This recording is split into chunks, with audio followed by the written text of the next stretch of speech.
สบายดีทุกคนมื้อนี้หนูเองก็ออกเดินทางเช่นเคยเช่นเก่าเนาะและสำหรับมื้อนี้หนูพร้อมด้วยทีมงานก็จะเดินทางไปที่นคร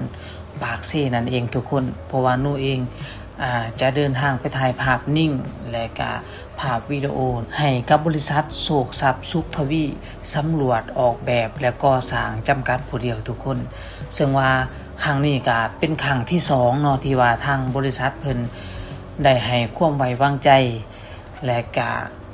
เชิญเอาทีมงานของพวกเฮามาได้มาเก็บภาพนิ่งบ่ว่าจะเป็นภาพวิดีโอและภาพนิ่งเนาะถือว่าเพิ่นเอาแบบสุดใหญ่กันเลยและหนูเองเนาะก็ต้องขอขอบใจกับทางบริษัทเพิ่นเนาะที่ว่าให้ทีมงานเฮาได้มาเป็นส่วนหนึ่งในการบันทึกภาพและก็ถ่ายทำวิดีโอให้กับบริษัทเพิ่น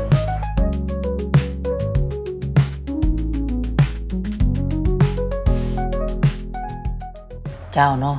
ทุกคนและปัจจุบันนี้หนูเองก็เดินทางมาฮอดเมืองเลางามแต่ว่าก็รู้สึกว่าฟ้าก็เริ่มครึ้มๆมาแล้วเนาะทุกคนเนาะเบิ่งข่ายคือพ้นน่ะจะตกห่ำในการเดินทางของเฮาในครั้งนี้เนาะทุกคนแต่ว่าก็บ่เป็นหยังทุกคนก็ถือว่าหนูเองมาในมื้อนี้ก็เอารถกระป๋องน้อยมาเนาะก็ถือว่ากระป๋องน้อยใจเกินร้อยมื้อนี้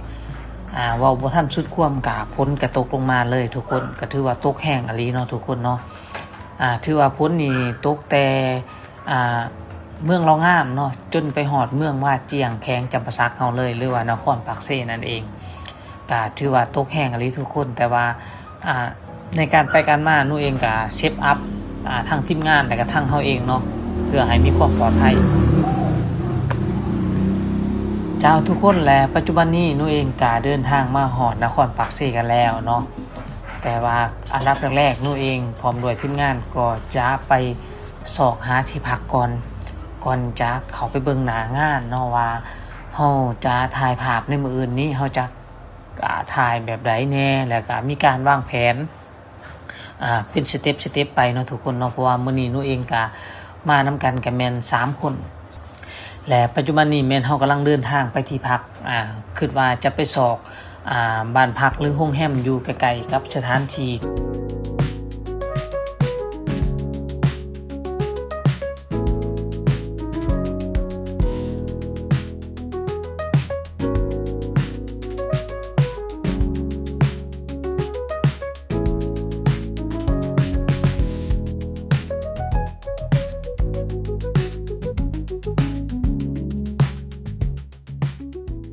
ที่เฮาจะถ่ายทำในมื้ออื่นเนาะทุกคนเนาะ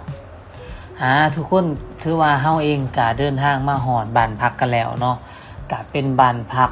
สมปรารถนาเด้อทุกคนเด้ออยู่ที่นครปากเซนั่นเองก็ถือว่าก็บ่ไกลเนาะจากหน้างานที่เฮาจะถ่ายทำในมื้ออื่น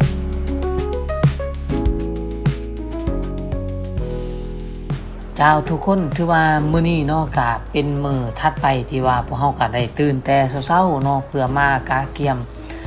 หน้างานในมื้อนี้เนาะอันดับแรกๆหนูเองก็ต้องได้บินมุมสูงก่อนเนาะทุกคนแล้วก็ตากล้องเฮา2คนก็เกียมเนาะเกียมอุปกรณ์ต่างๆเพื่อให้มันมีความมั่นใจก่อนแขกและก็ครูบาอาจารย์เพิ่นจะมาเพราะว่าครั้งนี้จะมีครูบาเพิ่นจะมุ่นมาสูตรคักแน่เนาะทุกคนเนาะและถือว่าการเกียมสถานที่จัดสถานที่ต่างๆนี่แม่นสุดกับบริษัทเพิ่นเบิดทุกอย่างเลยทุกคนเนาะถือว่าเพิ่นเฮ็ดออกมาได้งามหลายและก็เป็นสิ่งที่ว่าน่าประทับใจหลายทุกคนเจ้าเนาะถือว่าพระอาจารย์เพิ่นก็เดินทางมาฮอดแล้วเด้อทุกคนเด้อตอนนี้ก็แม่นทีมงานเฮาก็ต้องได้เก็บภาพเนาะเก็บภาพไปและหนูเองก็ต้องได้เก็บทั้งเบื้องหลังนำ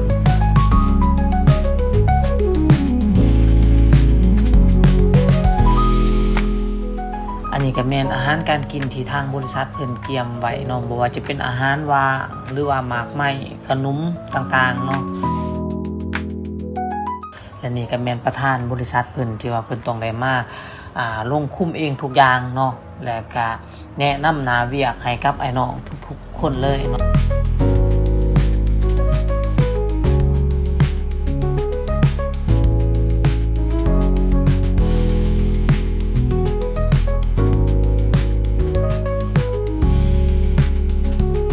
เ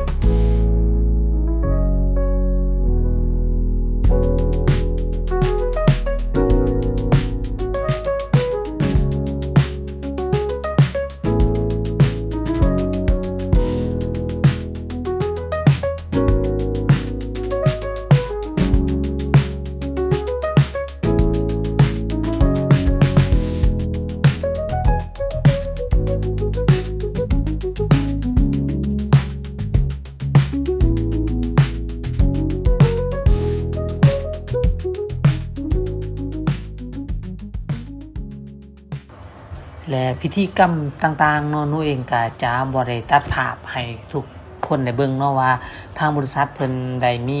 การเคลื่อนไหวเฮ็ดแนวใดแน่เนาะถือว่าเฮาก็จะเล่าแบบย่อๆกันเลยเนาะทุกคนเนาะและคลิปนี้ก็จะมีเพียงส่ำนี้เด้อทุกคนเด้อก่อนจะจากกันไปทุกคนก็อย่าสุลืมเนาะใส่บริการ